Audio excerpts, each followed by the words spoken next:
સિંગવડ મામલતદાર કચેરી ખાતે આસપાસના વિસ્તારમાં તાત્કાલિક સાફ સફાઈ ને સ્વચ્છતા અંગે સિંગવડ મામલતદાર તથા એક્ઝિક્યુટિવ મેજિસ્ટ્રેટ કચેરીની આજુબાજુના રસ્તાઓમાં છેલ્લા લગભગ 1 વર્ષથી ઘાસ ઉગી ગયેલું છે ને યોગ્ય રીતે સાફ સફાઈ કરવામાં આવતી નથી। કચેરી વિસ્તારમાં બેસવાના માકડા પણ અવ્યવસ્થિત રીતે અહીં ત્યાં પડેલા જોવા મળે છે। તદુપરાંત કેટલાક લોકો દ્વારા વિમલ ગુટકા વગેરે ખાઈ કચેરીની અંદર ઓફિસમાં તેમજ દિવાલો પર પિચકારીઓ મારવામાં આવે છે, જેના કારણે ભારે ગંદકી ફેલાય છે। કચેરી બહારના રસ્તા ઉપર પણ ઘણો કચરો પડેલો રહે છે, છતાં આ બાબતે સંબંધિત અધિકારીઓ દ્વારા યોગ્ય ધ્યાન આપવામાં આવતું નથી।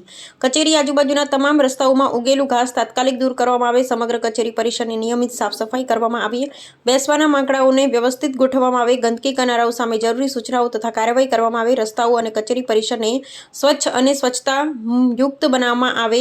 સ્વચ્છતા માટે સરકાર દ્વારા વેરો ઉઘરાવવામાં આવે છે, તેથી જનતાને સ્વચ્છ અને આરોગ્યપ્રદ પરિસર મળવું જરૂરી છે। આથી વિનંતી છે કે ઉપરોક્ત તમામ કામગીરી આવતા 20 દિવસની અંદર પૂર્ણ કરવામાં આવે તેની અમારી સરકારશ્રી સમક્ષ નમ્ર રજૂઆત છે। મેલડી સરકારશ્રી નિરંજનભાઈ ભાવિનભાઈ પરમાર, ગામ મુનાવાણી, તાલુકો સિંગવડ, જિલ્લો Dahod. Reporter Sureshbhai S Makwana, Gujarat bureau chief.